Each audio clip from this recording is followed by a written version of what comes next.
Yo, Flow Riders, welcome to the Flow. I figured it out. We pushed all the wrong buttons, but because we were pushing the wrong buttons, we figured out that we broke something. So we're here. Out. All right, so here's a true story. When you record a lot of recorded videos and then you're ready to do the live show, you have to remember to put the stream mode back on. Life lessons from Mr. Rock. I've been doing this 3 days? We good. Yeah. Anyway, gang, exactly. Today we got an awesome guest. We're going to dive right in because we got our man in the back marinating. So, Katie, if you want to do the honors. Oh my gosh. Well, this is such an exciting episode because email is one of the most important ways to build a community. And I think it's changed a lot over even the last few years. And Paul Gowder is best in class for bringing this topic to life for all of us. So hopefully you have tons of questions. I know I have lots of questions. He is the founder and the mind behind powwows.com. He has just one of the largest communities out there, but he's also incredible at email. So without ado, bring on Mr. Paul Gowder. Hello. What is up, Paul? When she said largest communities out there, she's kind of underselling it. Not on purpose. Yeah. Not on purpose, but there's large and then there's massive. It's pretty massive. Paul just quietly has a preposterously large community. But not only is it large, he's just so good at speaking to his people and making it feel like a crazy experience. Every time people ask for me to come on and talk about the Ecamm fam, I'm like, I more or less know what I'm doing, but I'm watching people like Paul. So I'm glad you're here to answer everyone's questions and talk with us all about email. And right off the back of getting back from PodFast, right? So drove home yesterday. Perfect. We appreciate it. I never get to do that. I can't drive home from anything. A little difficult, yeah. All right, this is going to be super, super good. This is the perfect timing. I was just talking to Caleb yesterday about, was busy doing stuff when I got back, in January. So I have some things that I want to do for my email setup that I will be starting afresh. And I'm like, that's okay. I'll just start in February. So I don't want anybody to feel like, these temporal numbers that we give ourselves, start at the beginning of the year, start on my birthday, start in spring, summer, fall, whatever.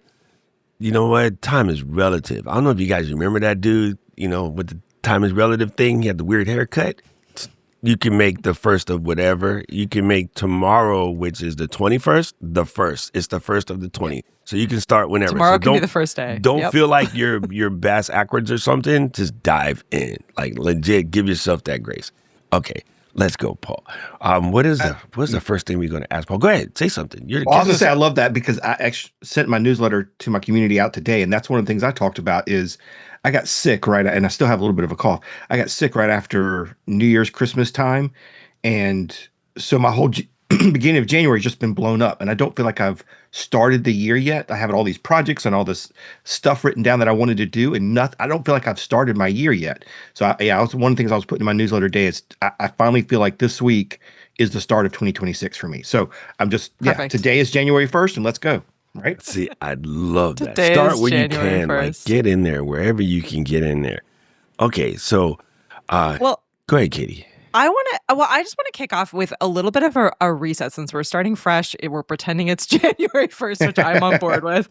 I think what's really important for everyone to fully understand is that there has been a huge evolution of a lot of these platforms over the last few years. And marketing is also very, very different than it was even a few years ago. So if you're sitting here and you're thinking, okay, I've sort of heard about email marketing. I have kind of a set vision in my head of what it looks like and what it feels like. It's probably pretty different than what you might be thinking because all of the social platforms are shifting endlessly. And as we say all the time, that's rented space, right? So if you're putting stuff up on those social platforms, it's great. You might be able to get some good reach out of it. You might be able to grow a following or a community there. But email is an owned space, and what you can do with it these days can be really creative and clever and community focused. And there are lots of tools and options out there. So I want everyone to sort of reset in their brain what you are thinking about email, because it's probably a little bit different than what your perception is, unless you're actively in this space right now. So Paul, maybe like I would love for you to kick off sort of what are some of the things that you see right now that are working really well with your community and community building in that email space? Yeah, I think so many people think of email and they think about the Amazon emails or Best Buy or all these other brands that just shout at you. Mm-hmm. Which it just let's put that over to the side. That's a whole different world of email marketing. What we're Yep. talking about here is building relationships and building community. So what I see is working really well with me is like I was just saying. Today I sent out my broadcast that went to my entire list, and those are good. But what really works for me is niching down and making serialized content in email. So in Kit, they're called sequences, and MailChimp, they're called automations. But basically, building a sequence of emails that delivers value, tells a story. I'm continuing to build more and more of those. This last year, we created a book club, and so we have a series of emails that go through, Native American books. We have one for travel. We have one for crafting. And as you niche down and can deliver value over a series of emails, that's what I'm finding is working. And so we're even doing, like in November, we did one that was just based on Native American Heritage Month. And so we let people kind of opt into that and used the month of November as a time to tell a story through a series of emails. I find that works so much better. At Podfest, I had several people ask me, say, email, if you look at your inbox, if you're like me, I just got back from a conference. I don't even want to know what the number is of unread messages, right? It's ridiculous. Yeah. And most of those are going to just be deleted because there are the brands just shouting at you. So Mm-hmm. I just put those all in a folder and I'll glance at them and, I'll make sure that there's no new Roosevelts being sold on eBay or anything like that. And I'll go check those, but everything else is just going to get deleted. If you build relationships and if you deliver value and have these kind of one-on-one conversations, your email is going to get read. And that was the question people were asking me at Podfest. Is like, how do you make sure you're not just buried in the inbox and just get deleted with everybody else? And it's about how you talk to your audience and what messages you're delivering. If you're transactional and just trying to get people to buy your sticker or whatever, it's harder. It's a much harder task. If you are having a conversation and talking with your readers and you deliver that and do that over time, these kind of serialized content, and then in your broadcast you do the same thing, you're going to see much better engagement and people are going to continue to read your emails. So that's kind of what I'm seeing is working for me right now. I just thought of something crazy question. Uh-oh. So I think I understand what you're saying about the sequences, but I think I have another brainword question about segments. Okay. So, for instance, I'm deep into all my little AI tricks, right? And I oftentimes want to share that in my email, but then I get the people that just, to them, AI is swearing. So I can make a separate portion of that subset. I'm using all kind of mixed up words here that are like, these people like AI, and it can send it to them and ignore I'll just say it, the dummies who hate AI, because they're going to miss out. Segment. So Yeah, come to me, email people. world, That's that's just a my segment. thoughts. Yeah, so there's some really cool things you can do with that. One, I mean, you could use tags and segments and create an audience of people who like AI, hate AI. And so you could deliver maybe a sequence to them, but then you could even do other things like in your weekly broadcast, you could have a block about AI and in that message say, only show this to people who are tagged with AI. Everybody else just won't even get that block. So I don't have to send 2 separate emails? Yes, exactly. See, Man, there's some really cool things you can do. I hang out with you all the time. You ain't never say that. Man, Paul, I'm not talking to you. Where's your wife? I'm not telling you. Where's Kevin? I'm telling you. Yeah, the tools are getting much, much more clever, which is great. And I also think that like I've noticed even in my own like email consumption, the emails have gotten so much better. So similar to you, Paul, like I'm looking at my inbox and I'm the kind of person I can't handle little notifications. So like I have to clear it out. So for me, I'm like delete, delete, delete, delete, delete. And then I now see like emails coming from you, from Jeff C., from Caleb's, from friends, colleagues, creators that I respect, people who are creating content around topics that I have of interest. I'm now saving those emails to read them later. And I'm consuming that content really similar to how I used to approach and think through social posts. I feel like those emails are much more conversational. They're a little bit more detailed than I feel like I would have thought they would be, or what I really would have expected up until really recently. But I'm there for it. I'm happy to save that email and read through it later or share it. It's sort of my news updates these days, and it lets me to connect with people, and especially if I'm relating to them on multiple platforms as well. Like, I can see, like, I knew you were traveling, I saw your photos on Facebook, I've received your emails, you do feel sort of a connection point with people, and you are building a relationship if it's done well. So I love that you're doing sequences and kind of thinking about having that sort of conversational moments with your community within email. And we should say that Paul is using Kit, which is the tool that we talk about all the time, but there are obviously lots of tools out there. Probably none quite as good as Kit at this particular stuff. But I even use Kit for my personal podcast. So you can use Kit at a free level and, at least get up and running and get going. So I want to say something really mean right now because, I'm going to just be mean because I am this way. People are trying to grow their audience and they're trying to, do these things, and they say this all the time. And then they say, well, paying $39 a month for Kit for the, the good plan. Oh, that's too expensive. Well, which is it? You try to grow your thing or not? Because you're an adult now. And I'm sorry, I find it hard to believe very few adults right now can't actually swing $40. You just don't want to swing $40. It's a priority. Which is fine. Yeah. I just want to say that though, but stop telling everybody else that you want to do it and then you don't really want to do it. So if you don't do the $40, which means the creator plan, and you just do the regular one, it's like $15 a month, if I remember correctly. Mm-hmm. The pricing might have changed. But I know that my Kit bill is like $1,000 a year, and I don't even think about it because it does just work. It is absolutely the best. Their support team is amazing, and they get down. So, yeah, you can try some free tools or whatever. You're going to say, well, it doesn't. Paul said it does all of this and this, and I can't get the same thing. That's because you ain't using Kit, so I'll be mean about it. Well, I hear a lot of people, when I'm talking with them about email, they'll say, well, I'm using, and I won't throw shade at some other tools because it's cheaper. The monkey one. That one or the flow. But people will tell me well, I'm using this because it's cheaper. Well, you know what the right tool is. You're telling me you know what the right tool is. You just don't want to spend the money. Well, it's just a choice. Like, are you spending money on ChatGPT? Are you spending money on all this other stuff that you could just shift that money and pay for Kit and just use the right tool to begin with? Kit is a fantastic tool. When you're having a vasectomy, you're not going to pick the doctor that's cheaper. Exactly. That's right. And those of you can't have one of those, y'all could, whatever your version of that is. I know what it is. I went to med school. But yeah, I'm just sorry. You're not going to pick the cheapest doctor. So I don't really get why people do this. That's just me. Yeah. Well, I think honestly, this goes back to the idea of really understanding the importance and the value of email when you are building a business. So if you are thinking about your podcast or your show as something that you want to eventually monetize, turn into a business, take it beyond just for fun project, when you are at that point, email again is an owned space.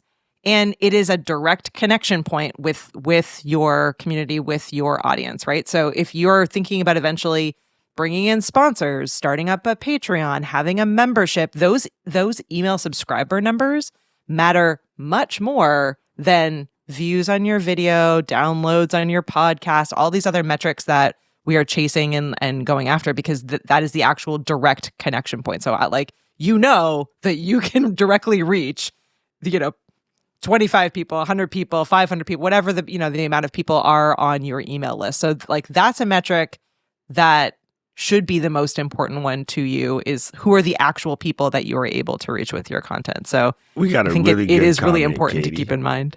Dill Billy said, scared money don't make money. And I really agree with that. Because it isn't that much. I mean, it's a couple of coffees. Coffee is getting really expensive right now, thanks to tariffs. So yeah, it's really a couple of coffees. This was not even a joke. And I thought of something right now. I'm not sure if he does it, so don't yell at me if you do. But I was just thinking about Billy all of a sudden. I'm like, so he has a bunch of things that he's selling, and then like say he doesn't sell through his inventory and he has extra. Yo, I would have like a once a month email, get this crap out of my office, and it's just a list of things that you can kind of like pluck off, and people can just like, okay, I want that, I'll take that, I'll claim that. You can do that through email because I have a buddy that does that with his cameras, his used camera stuff, right? You know, he has a camera store and he has a once a month email for all of the sort of consignment things that people bring in and want to get rid of quickly. And like, yeah, the amazing things that you can do with the email list. And then Katie was saying earlier, like it's sometimes better than social post. And I definitely have people who I keep up with through the email because the social that they hang out in is not my favorite anymore. It sounds like an ex. I don't want to be there. So I just look at the email and keep up with what they're doing. And their email is literally a list of the important things that they sent out that month and then a couple of updates. And it's a really cool way to stay up to date with people. So there's that. All right. So what is I guess this is the question that a lot of people put in their head and they won't say out loud. How small is too small to start an email list? There is no too small. If you have one subscriber, you're still able to engage with that one person on a one-to-one level. And, you know, if you have, say you have 100 followers on Facebook, if you post on Facebook, how many of those 100 people actually see your message? 10? Depends on the day. Exactly, right? And in most places, under 1,000 is free. So, and if I remember correctly, in most places, under 1,000 is free. So you're not even paying until you pass 1,000 anyway. Right. So, you know, when you send an email out, they may not open it that day, they may not read it that day, but at least the message got to them the day you send it. There is no other platform that you can do that with. So it does, to me, small is doesn't matter. It's more about your engagement level and that conversational level. That's the important thing. All right. So what are some of the big mistakes other than waiting too long to start? Like, what are some of the big mistakes that people are making as they're thinking through you gotta email? snitch, Katie. And I have an email list. I got started last year at Momentum. I was I did it for about Paul 3 said, I gotta do years this. with no list. And then we were standing in Disneyland in the Star Wars line. And I was like, yeah, Paul, I didn't make my email list. He looked at me like he was going to push me off the Millennium Falcon. So I started it 2 years ago, but I did kind of sit on it for a minute. Oh, I'm ahead of Paul. I'm ahead of Doc at something. I'm winning. All right. So other than those mistakes, what are the other ones people shouldn't be making? For this audience, for podcasters, video folks, people producing content like this, I see the biggest mistake I'm seeing people make right now is not making your email list your call to action. I mean, how many podcasts do we listen to where the call to action is a litany of subscribe, click the button, make sure you ring the bell. I mean, go to Spotify and if you listen to podcasts, if you watch YouTube, we know to do all that stuff, right? It is so hard to get somebody to take action from a video or a podcast. So don't give them 20 things to do. Give them one thing to do. Send them to a landing page that's just for your email. And the next step to that is the other mistake people make is that when they send somebody there, the ask is just subscribe to my newsletter. Give them something, here's my call to action when I go on podcasts and talk about powwows. Hey, are you new to powwows? You have ever wanted to go to one? Powwows are open to the public. Anybody is welcome to attend. They happen in all 50 states and throughout Canada.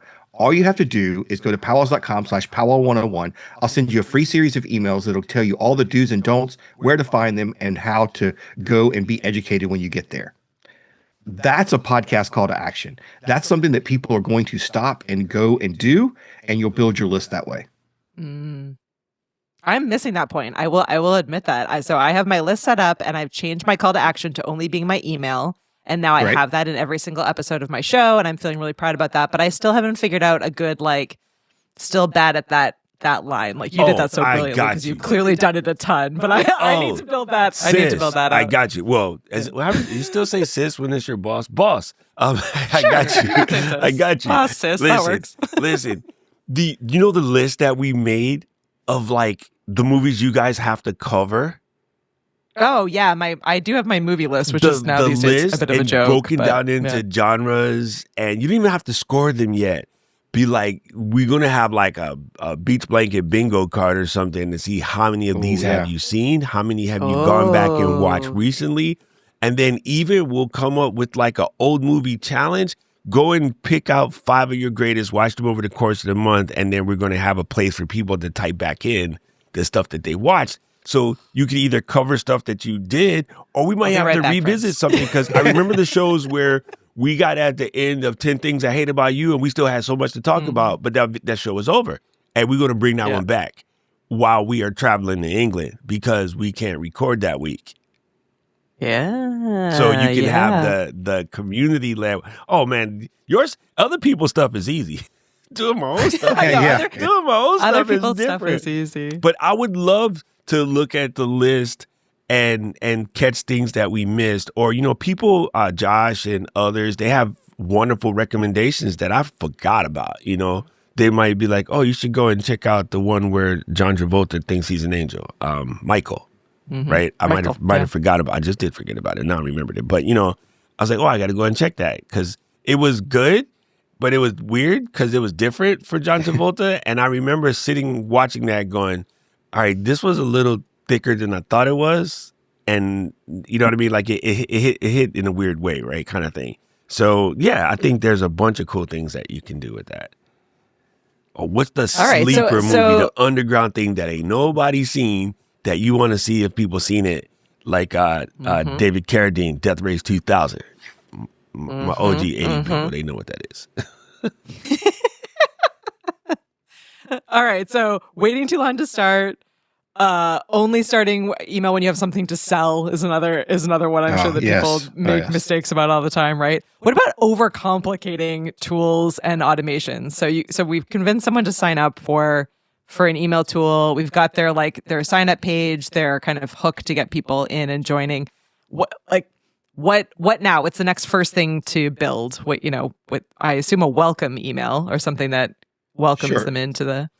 Right. You definitely want to spend some time and build out these sequences and automations, but don't overcomplicate it. Just if you haven't even done that yet, just start sending email. You mentioned Jeff earlier, and I know if we mention him too many times, he'll show up. So like Beetlejuice, be careful. That's it. We can't talk about him anymore. Yeah. But if you go subscribe to his newsletter, he is masterful at creating these conversational emails that he sends out every week. Those aren't automated. Those aren't his sequence. It's just a simple conversational email.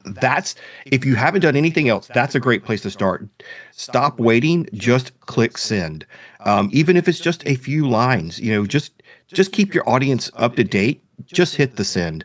I was talking to somebody recently about this, and they were worried because they haven't sent out an email in 6 months. And what am I going to do now if I just start sending?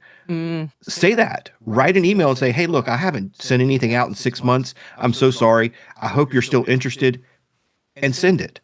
That your subscribed people, your engaged people will appreciate your honesty, and they'll become more engaged just from reading that kind of thing. You have to be open and honest and human with them. So the next step, yes, is let's set up some automations. Let's set up some sequences. Katie, for you have that. You have a movie checklist. Oh, how many people would love to have something like that? But if you're struggling with what to send, go to your website. Take your About Us page, or take the different categories you already have your content divided in. Put that in ChatGPT and say, hey, write me a 5 email welcome sequence. And get an outline from that. That's a great place to start. It'll at least give you some ideas of what you could write in your first welcome sequence. Yeah, I will say I was even like yesterday feeling just so wowed and amazed to live in the time that we do, that it's now become so fast and easy. I'm like, I want to make a promo video for my show. How do I do that? And ChatGPT is like, here you go. And I'm like, great, I have access to these tools. How do I use them? And it's like, it answers the question. I'm like, cool, I need a script. Here are some examples of things I think I could talk about. And it is amazing, like allowing us to think creatively, but just keeping you moving forward if you're using them well. So that's a great example. Obviously, spend some time actually looking at what it pumps out and make those tweaks to make it seem yourself. And definitely, write emails yourself as you get more comfortable. But I think that's a great tip to just be able to, get that first series out there. And you can give a tool like ChatGPT your website, your About Us copy, your all the information that you've already worked on to be able to feed that out. Information on your show, if you don't have a website, but you have a YouTube channel, or you have all your show notes, you can just continue to give that as ideas and examples. My first email that I send out now weekly, and I'm kind of building off of it, was just when my show is and what the topic is about, the guest is. So it could be something honestly as simple as that, with a question at the bottom, or ways to get them engaged and emailing back. I'm amazed. I have a small list, but they email back. I'm like, have you seen this movie? And they'll reply back, or what should we do the following week? What are your favorite memories or moments from this movie? Like, people, if you ask them questions in email and you're starting to build that relationship, will reply back, which is awesome. Like, it again allows you to kind of build those relationships in email. It feels so much nicer than how social media is feeling right now. So if you're like me and you're sort of burned out on all of the different social platforms out there and kind of just the negativity, it really does allow you to have kind of ownership over your own space and how you want those conversations to go, and what you want to respond to and not respond to, and setting the tone for your space, which I think is great. All right, so I know my email for this week, because I have to teach everybody how to reset their feed, because I don't have any of this craziness in my feed. I know. I just reset my feed. I legit, as a matter of fact, for January, I went and I reset my YouTube depends on the feed. But yeah. You know what I mean? Yeah. Like, I just reset the YouTube feed. My Instagram feed is pretty much just food, Japan, ADHD, and Jamaican jokes that I sent to Kurt. And then, for the most part, is unless one of my friends, shares something, which has already been through a layer of curation, in a sense, because they're trusted, and I know which of my friends to look at things that send to me. I know which of my friends not to look at things that they send to me. And you just smooth your feet out, because you're right. It can get a little crazy, and you want to be mad, but here's my thing about social media right now. It's way too powerful for people just to talk about the negative power, because with great power comes great responsibility. So if it's powerful enough to destroy the world, then you cannot tell me it's not powerful enough to improve your business. That doesn't make any sense, Elsa. Like, which is it, right? So if Superman can pick up a building to save it from burning, he can also pick up a building and drop it on the ground and break it. So it's the same picking up the building, right? So in that sense, just use it for good, Just wear the green witch. I don't know which of those two witches is which. I don't watch that show. Those two witches is which. All right, Paul, what makes emails get opened? Like, is there a magic formula? Is there a way to just make them so that they're a little bit more likely to get that click and that open rate up? I mean, first of all, we really need to talk about deliverability. And what you were just touching on is if you can get people to reply, you're going to tell Google and Yahoo and all these other platforms that your email should be delivered. As much as I love email, and it is a owned platform, we do have to still play the algorithm game a little bit and make sure that the deliverability, it happens. So one of the things you can strive for is to get people to hit that reply button, and that's going to increase your deliverability. So when you write your messages, ask a question every now and then, ask for feedback. I know Caleb's been doing awesome things with list gadgets and putting the leaderboard in there and the polls. Yeah. If you can get people to click and reply, it does so much for the signals. But then the other part of that is you have to, your subject, play with those. It is tough. Sometimes you do have to play that little bit of whether it's opening a loop to make people wonder what it is, or opening curiosity, or I say you want to make people stop the scroll in the inbox. So you need a hook, right? Yeah. Some kind of hook, or an emoji, or just something different. I love that. When I heard Liz talk one time, she said her best performing email was, her subject was, "Can I have $9?" That's one that's going to make people stop and go, what does she need $9 for? Why? Right? Yeah, she okay? What's going on? Yeah. You're all right. So think about things like that. And then once they open the email, again, it's all about relationships. Start conversations, talk like yourself.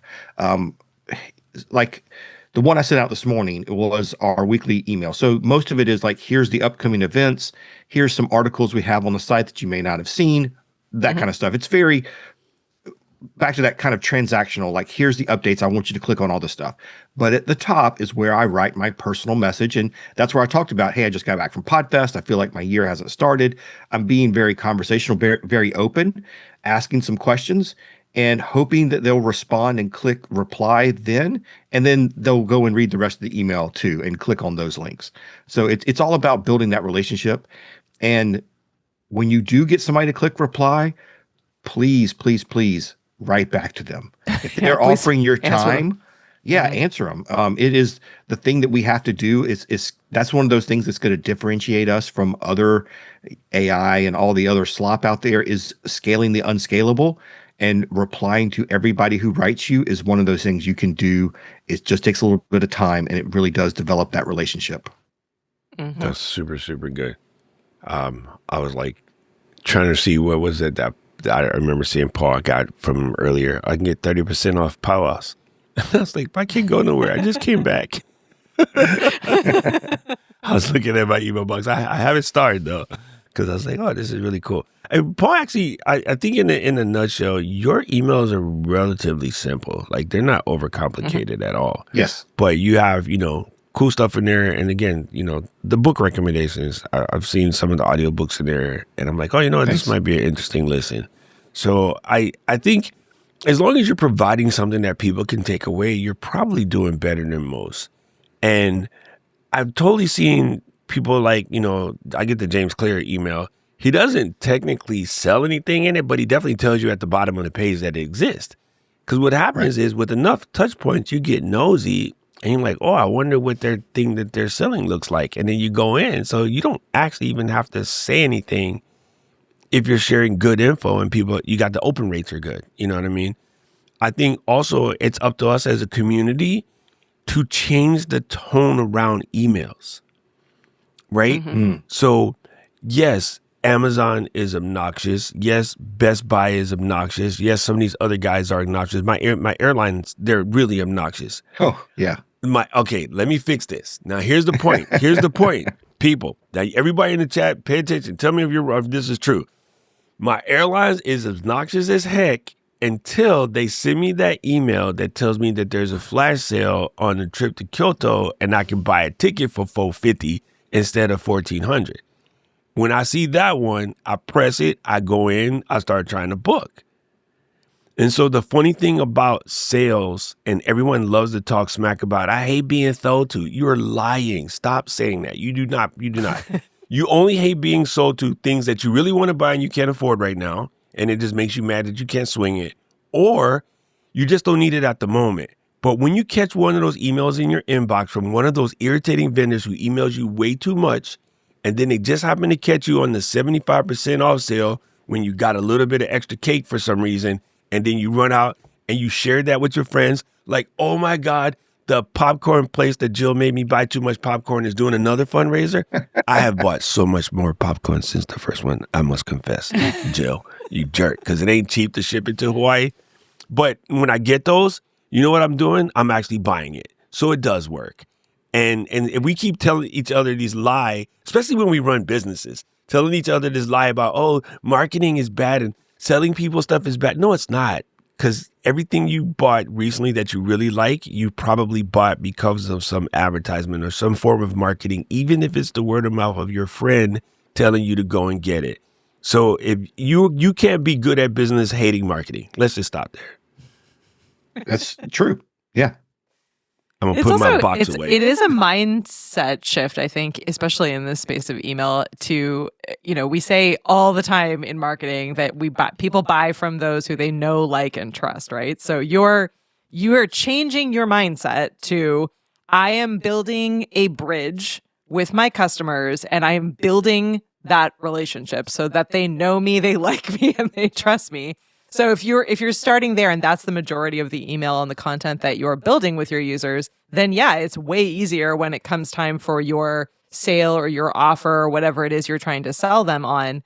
If you've already sent 10 emails out and then the number 11 is the sale, you've spent those 10 emails building a relationship with them. They know what to expect from you. You've answered when they email back. They're way more likely to respond back to that sale email than if you do 10 sales emails and then like, oh, and a little bit about me. Right? I mean, which is logical, but we still fail to remember that sometimes. I want to get your guys' insights on the chat that came in from Paula Marie, but I want to say something to Anthony first. So you're right. Human connection does grow faster, but video is one of the fastest ways to grow human connection, because one thing that text messages, we had auto text forever, and emails don't do as well as video is actually show the real you. The reason why video marketing seems to fail a lot is people go there and they go, hi, I'm Velvet Jones, and today we're going to be talking. Nobody wants to see that. If you've seen what I did the first part when I screwed up the show, that was better. Everybody who's brand new like Paula would have loved to see me screw up in the beginning, because they'll be like, this guy has close to 8,000 streams under his belt and he still screws up? Yeah, I do. So what? Fire me. No, don't do that. Yeah. Katie, don't do that. Anyway, so Paula's question was really good. And it says, any suggestions for a super newbie to the platform and finding the audience before you can grow it? And I'm like, wait, they're not mutually exclusive. In my head, exclusive. I speak good words. I don't think they're mutually exclusive. Dang it, I said it twice. You know what I mean. I'm going to stop. I'm not going to try a third time. Yeah, what's your advice, Paul, for growing from the ground up? So you haven't started your show yet. You haven't started your email list yet. You got nothing. You got an idea and a hope and a dream. At what point do you wait until you've built up a bit of an audience on YouTube or on your choice platform before you start email, or do you start them at the same time? What do you think? You know, I got Biggie stuck in my head down, right? It was all a dream. Yeah. Sorry, go ahead, Paul. I would build out the email first before I even posted my first video, because you want that first call to action in your first video to get them to the list. Yep. Because say your first video or your second video goes viral and you have 1 million viewers, what and you didn't have and you didn't have a call to action to get them to your list, those 1 million people may not even come back for video number 2. So you never know what's going to happen or who's watching the video. So have that call to action, have the email set up, even if it's nothing more than just collecting the email. And some people I've helped, they feel completely overwhelmed. If nothing else, just have a form that goes to a Google Sheet. Just collect the email in that first episode or your first YouTube video. That I would start with that and then build out your content, because you never know who's listening. You never know who's going to click that subscribe button, and what you may have found your super fan on video 1 that's going to watch every single video, and you might miss them if you don't give them some kind of call to action. That's so. I never would have thunk it, folks. You are allowed to put the cart in front of the horse. Cart horse. It's going to be a rear engine horse. Seriously. Yeah. It's so true. And you can also start with asking friends and family, being like, hey, I'm just starting this up. I want, do you mind being on this list? You can give me feedback. So then at least maybe it feels like you're not starting with, at absolute zero.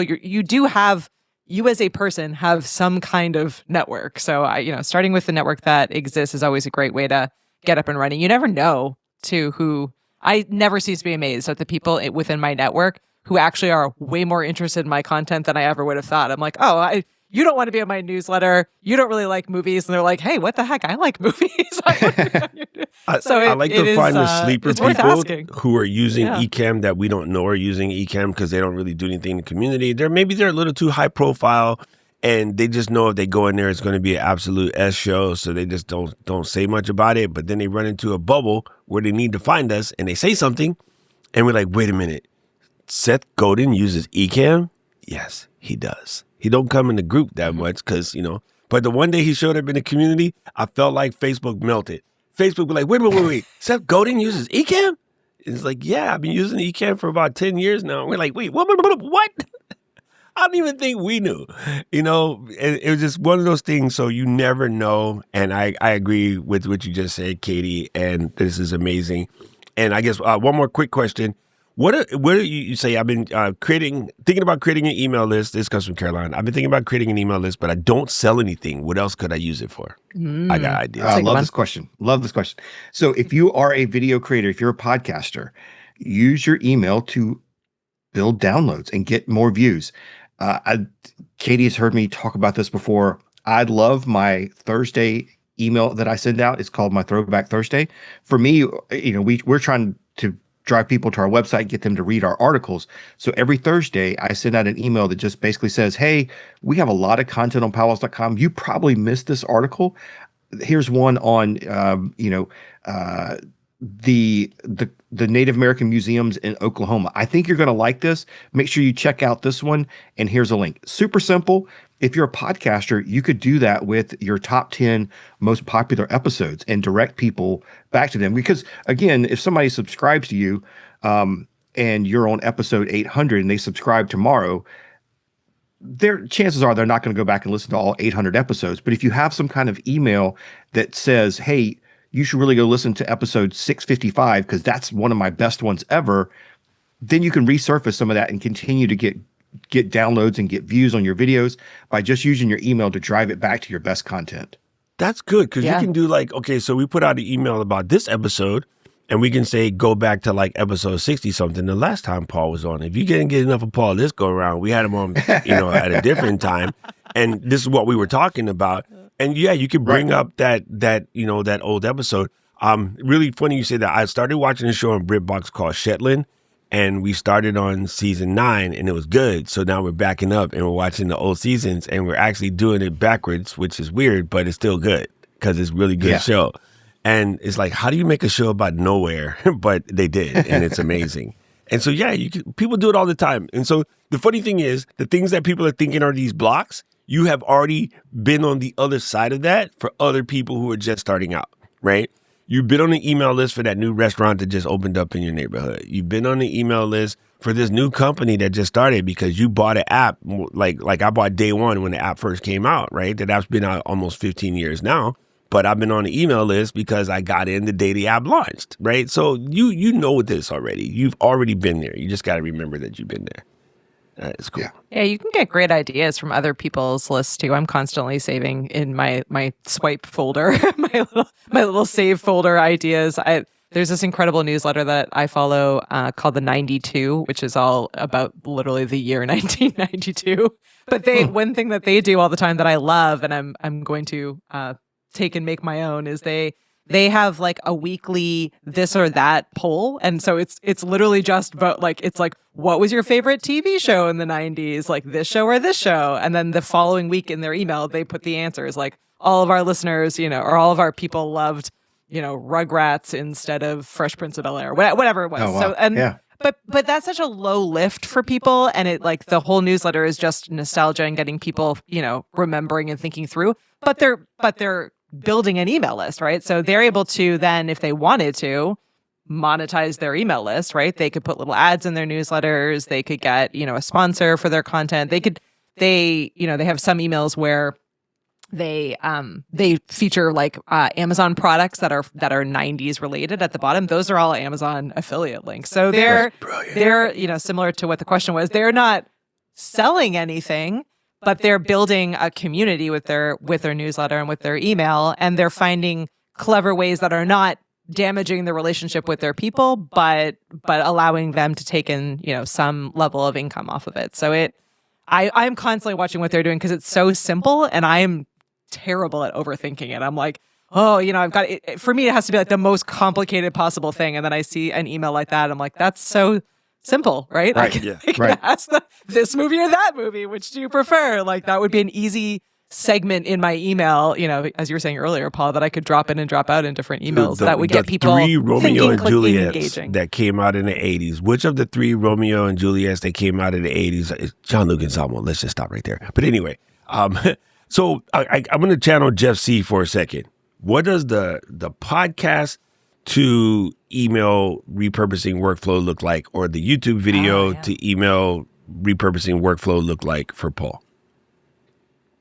First, I do want to say one more thing about the question. My Crafty Adventures, if you're not selling anything, Yes, but you may sell something one day. And if you use your email list, build this relationship, build this community, when you do have something to sell, you already have customers. Instead of trying to, oh my God, now I have a product. Who am I going to sell this to? So that's another reason you want to continue to build this email. So repurposing for me, the Throwback Thursday is one of the big ways that I repurpose the content.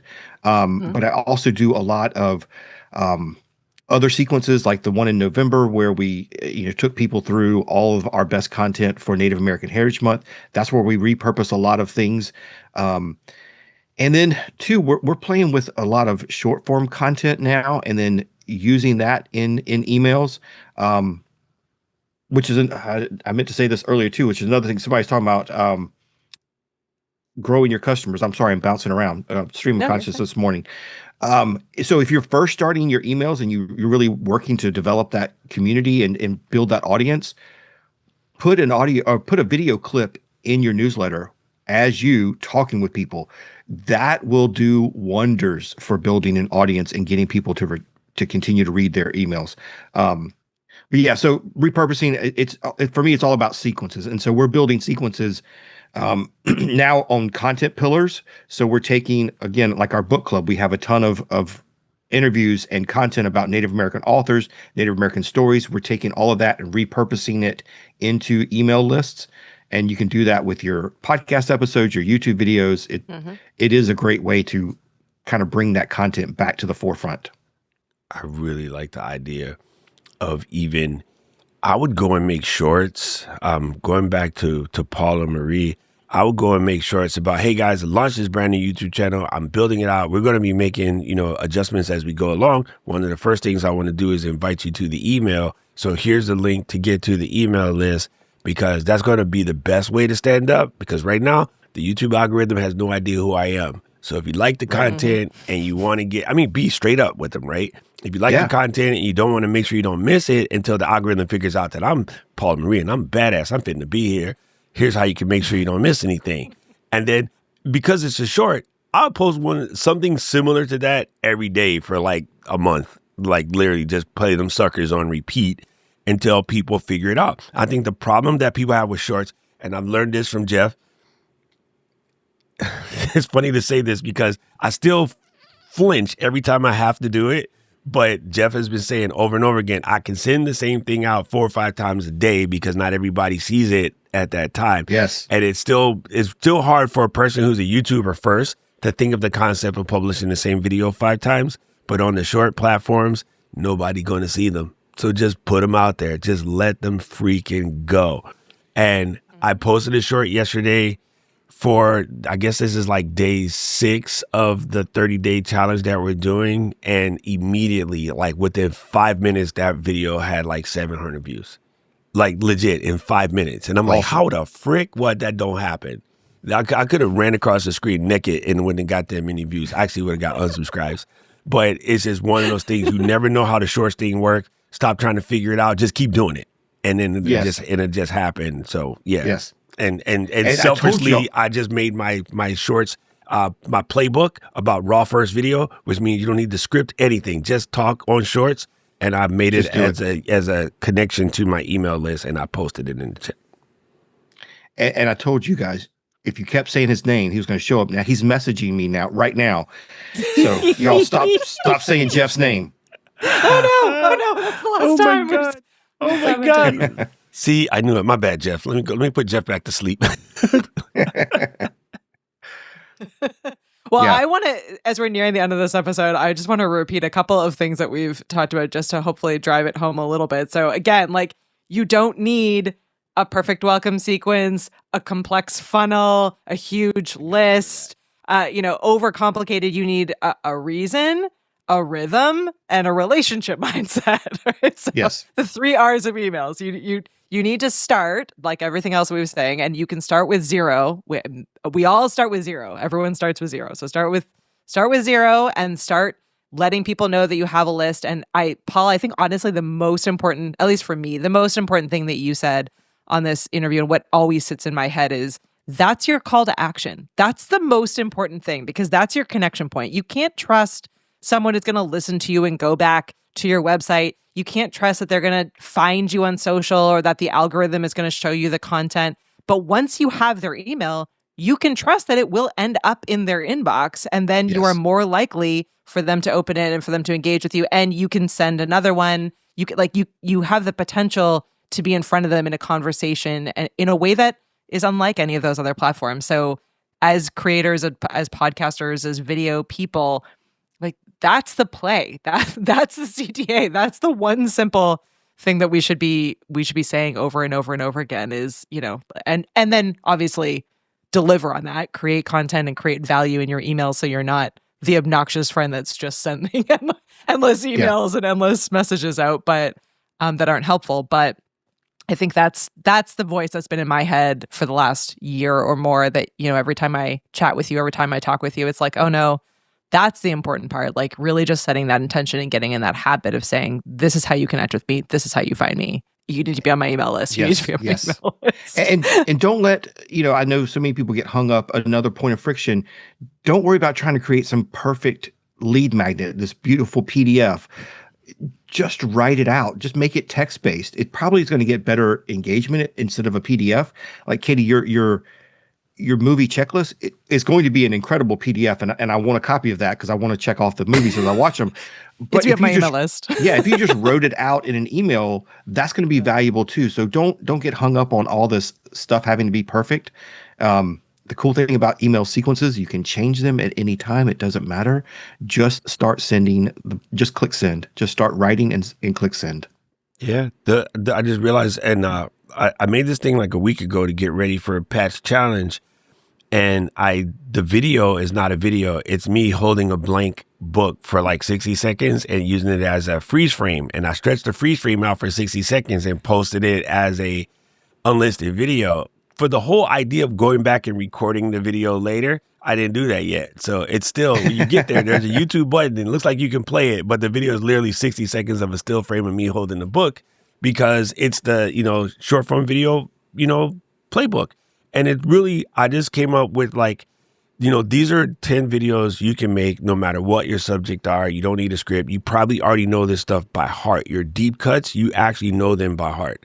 So you can go record those right away, regardless of what you're talking about. You could be talking about push button transmissions on a 56 T-Bird, and you could probably make 10 shorts out of that. And those again, like in the repurposing mindset, if you're someone like Doc who typing makes him itchy, right? So the idea of doing email, it makes him a little itchy. Like record those as shorts, grab the transcript from it, and then drop that in. And so like, you don't have to do the writing. You can audio it, you can video it, you can record it as a short, embed the short into your email and then put the text below it. There's nothing, it can be more conversational. That we talked about Liz earlier. One thing I love about her is that her emails, like it's her, right? Like she is not capitalizing. Dude, her things. title yesterday, she's like Katie, short form. Well, her title yesterday was "Hey, Mr. DJ," and I thought she was sending me a straight email just to me. Yeah.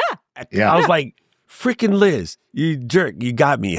I literally thought she was sending me an email because she started her email with "Hey, Mr. DJ," which is from the song. But I thought she was asking me a question because that's the kind of way she sends text messages. So it just completely jacked my head up.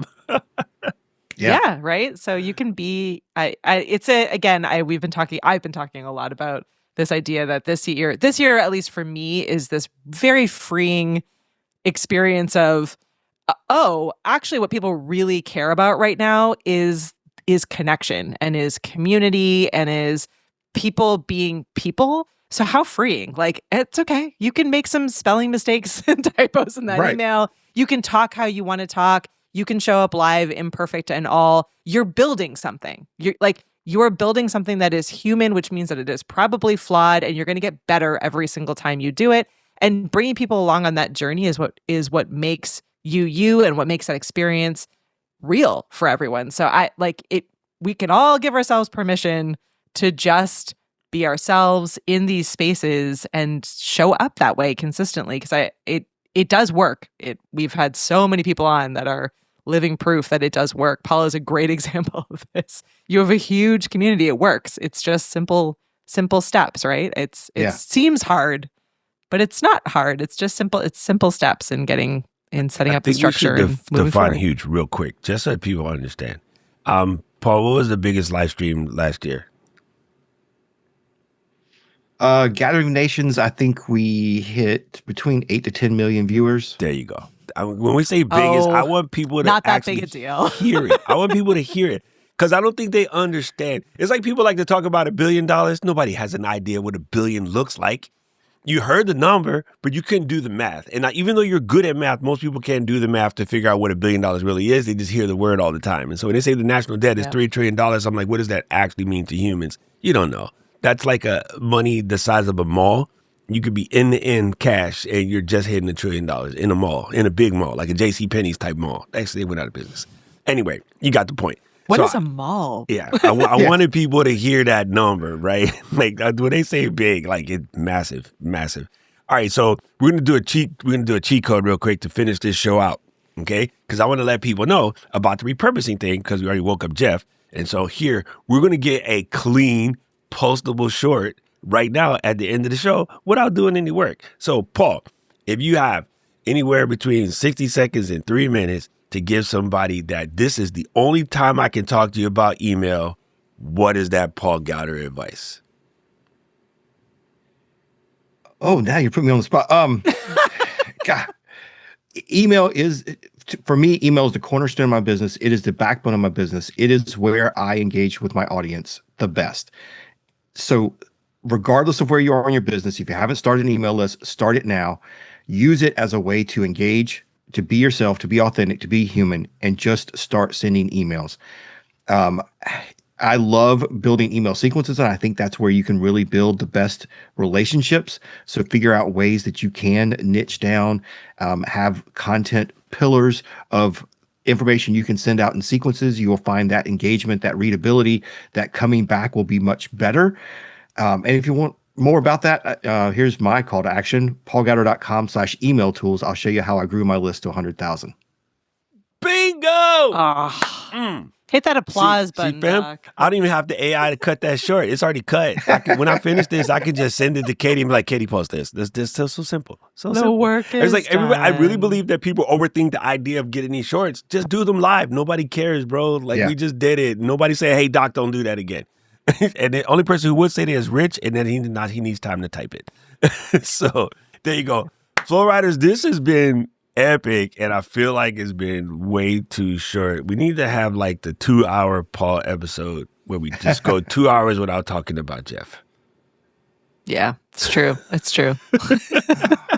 He's definitely been summoned now. We've said it way too many times. Yes. What do we got coming up to next counteract week? Katie? it. Wait. To counteract it, Paul, one more time, where can people find you and connect with you? Because you are not Jeff, you are Paul. So let us know where to find you and connect with you. Well, I do want to say, going back to what I said earlier, if you are interested in Native American powwows, they are open to the public. It wasn't just a spiel. I would love for you to go and experience it. It is a complete cultural immersion with the food, the dance, the crafts. Find one near you, powwows.com/powwow101. I'll show you all the ways that you can experience a Native powwow this year. If you want to know more about me, you can come on over to paulgowder.com/email tools, and that'll get you how I use different email tools to grow my list to over 100,000 subscribers. Wow. I love it. Good Lord. In answer to your question, Doc, we're doing some exciting things here at The Flow. So next week, we are doing a live reset. So similar to what Paul said at the beginning of this episode, for us, we're still in like new year, new you mode here in January. And we know that many of you have been having questions about how to produce a podcast, how to design it, bring it to life. What does it look like? So we're actually going to build out our Ecamm scenes live with you all next week. We're going to take everything apart. We're going to dismantle it. We're going to take your questions. We're going to reset the show live in front of you. So if you've been wondering what that looks like or how to build it or how to do it, that's a great safe time for you to come on over and ask all those questions and see how we approach thinking through what should the show look like, how to build in segments, how to structure all of it, run of show, everything. So we're getting organized. We're doing it publicly. We hope that you all join us and hang out with us. We've got some exciting things in store for this year. So we're really looking forward to it. This is the perfect in-between. Same as email being a bridge. the Paul Gowder episode is the perfect bridge. So we'll have to have you back, Paul, All on right. the other side with our new format. Paul Gowder, bridge building. Bridge building. Yeah, All right, exactly. Flow Riders, if you want to know more about the Flow, you can check us out at flow.ecamm.com. That's FLOWECA, 2M's.com. You can send us messages, subscribe to the podcast, and just everything that has to do with the Flow. You can find it out at flow.ecamm.com. We'd like to thank you so much for coming in and hanging out with us this week. And thank you, Paul. And thank you, Katie. This has been absolute rad. I can't wait to do the live reset next week so I can go in and fix the things I broke today. Come join us as we make Doc reset and fix all the things that he's constantly breaking. Correct. And so you know what it is, people. Around here, we like to say, Flow Riders, out.